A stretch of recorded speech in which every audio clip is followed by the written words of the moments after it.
C'est le 8e camion de mangue qu'il s'apprête à sortir de Kagit. Adama Diallo est dans la filière depuis une trentaine d'années. Ce chargement qu'il estime à plus de 40 tonnes va prendre la direction de Touba. Ak pom bi machallah pom bi moom jàmm ju rëy lañ ci am dañ fa doon nekk une semaine wala suñu mango yàqu foofu man mi fanaan naa fa ñeenti fan pom ba balengo mais léegi kay fii ak Ziguinchor moo jafe suñu yoon bi gis nga nu mu mel yoon bi moom problème bu fi oto bi jógee rek machallah xanaa guddi mu fanaan mais bu bor setee rek dina jàll egg Kaolack benn fan rek mu egg Touba wala ñaari fan rek mu egg. Léon Diédhiou est planteur. C'est un demi-hectare de mangue qu'il vient de céder à son voisin. Je ne me plains pas parce que ça me sert beaucoup et ça m'a aidé à payer la scolarité de mes enfants. J'ai même un enfant qui a été jusqu'à l'université. Bon, il a presque fini. Il fait ses études ailleurs. C'est à cause des mangues. C'est grâce aux manguiers que j'ai pu payer la scolarité de mes enfants et aussi nourrir, soutenir un peu la famille. Mohamedou Mahtarlo est producteur de papaye.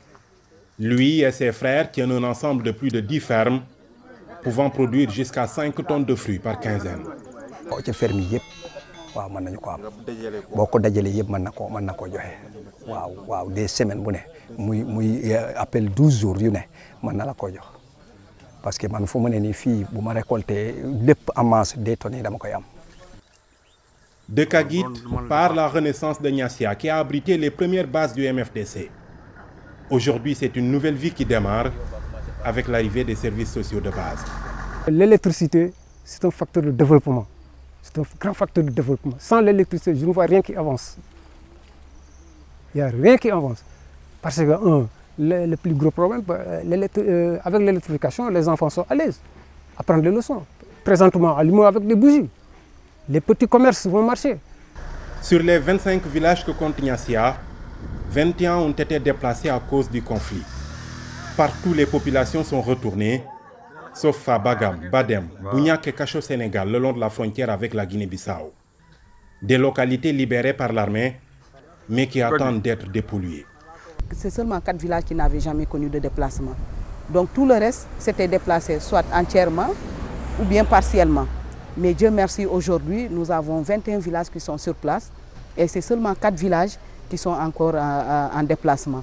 Donc c'est pourquoi aujourd'hui l'État a déployé le programme de déminage humanitaire dans cette commune pour permettre à ces 4 villages, eux aussi, de pouvoir bénéficier de ce programme et de pouvoir revenir. Ils sont à Kourin présentement. Après Kourin, ils vont continuer sur les autres villages tels que Badam, Bagem, Bougnac et Cassou Sénégal. Mais sur ce aussi, nous avons l'appui du Comzone de Ziguinchor qui est en train d'appuyer ce qu'on appelle l'association Abonoum, c'est-à-dire constituer des villages déplacés pour créer une zone tampon au niveau de Badjéré, pour permettre, une fois que le déminage est terminé au niveau de Kourin, que les gens puissent encore aller au niveau de Badjéré. Nous nous rendons à Kourin, à quelques encablures de Niassia. Dans ce village, le retour est timide depuis des années, mais le déminage continue.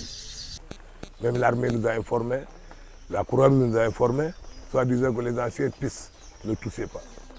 Quand vous voyez un objet que vous ne connaissez pas, même une boîte d'allumettes ne touchez pas. C'est pour ça que les objets qu'on a vus ici, on est allé à la base la plus proche pour les faire venir. Il y a 19 maisons, mais tu sais qu'il y a d'autres que tu sais qu'au cours des vacances ils sont là. Mais à l'ouverture des écoles, il y a d'autres que tu sais qu'ils sont à Dakar, à Tamba, partout. Kourin a entamé son retour depuis 10 ans, mais les multiples découvertes d'engins explosifs limitent la vie des 19 ménages sur place. Quelques règles explosives de guerre.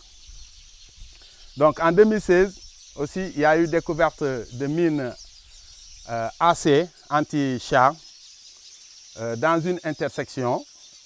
C'est une zone qui est répertoriée qu'on doit travailler plus tard. En 2017 aussi, donc, il y a eu découverte de 3 obus qui étaient reliés par un fil et une mine anti-personnel au milieu. Après le briefing, la descente sur le terrain.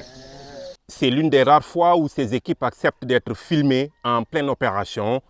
Sur ce site, plusieurs engins ont été découverts et les mines sont matérialisées par des piquets de couleurs différentes. selon qu'elle soit antipersonnelle ou anti-char. L'exercice est délicat et requiert des gestes minutieux, car chaque erreur peut être fatale. Suite à la préparation de la machine, elle va essayer d'identifier. Concentrée et patiente, Maï Batassane ne laisse aucun morceau de terre où son détecteur ne passe et repasse.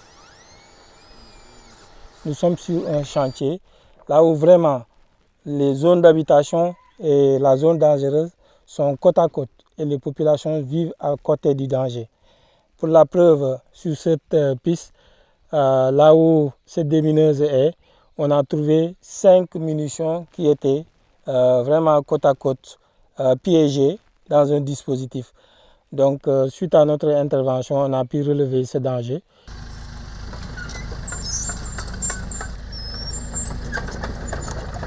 Cette machine est incontournable. C'est elle qui passe d'abord retourner la terre avant le travail manuel des démineurs. C'est une machine qui, à travers ces fraises, ces dents qui sont là devant, vont creuser le sol. Et la profondeur va être commandée par l'opérateur. Pour nous, sur le terrain, on travaille jusqu'à une profondeur de 20 cm. Donc toutes les mines qui seront, ou bien tous les engins explosifs qui seront sous-sol jusqu'à plus de 20 cm vont subir de plein fouet l'effet de ces fraises. Ce qui va faire des fois la mine va prendre le régime de la détonation ou bien la mine va être fracassée par la machine. Et comme je l'ai dit tantôt, pourquoi on a utilisé cette machine en Casamance? Parce qu'on a deux mines qui sont indétectables avec nos détecteurs de métaux. C'est l'unique machine de déminage pour toute la Casamance. Acquise il y a plus de 10 ans, elle ne peut même plus assurer le tiers de ses capacités. Pour une journée de travail, on peut faire 2 heures de temps de panne qu'il faut remédier avant de se lancer aux opérations. Donc nous plaidons vraiment à ce que cette machine soit changée afin que les opérations puissent continuer et espérer terminer d'ici 2026. Parce qu'aujourd'hui, la végétation, avec l'abandon des zones, la végétation a pris le dessus sur vraiment les zones. Donc impérativement, on aura besoin de cette machine pour pouvoir nettoyer. Pour cette machine, à son état neuf, ça peut nous faire 3000 m² par jour. Mais aujourd'hui, force est de constater qu'elle n'arrive pas à faire les 1000 m² par jour. Donc c'est une machine qui a fait son temps. À Kourin, 5 grandes zones sont à déminer pour une superficie globale de 18 000 m². Toujours dans l'arrondissement de Niassia, 4 autres villages attendent d'être dépollués.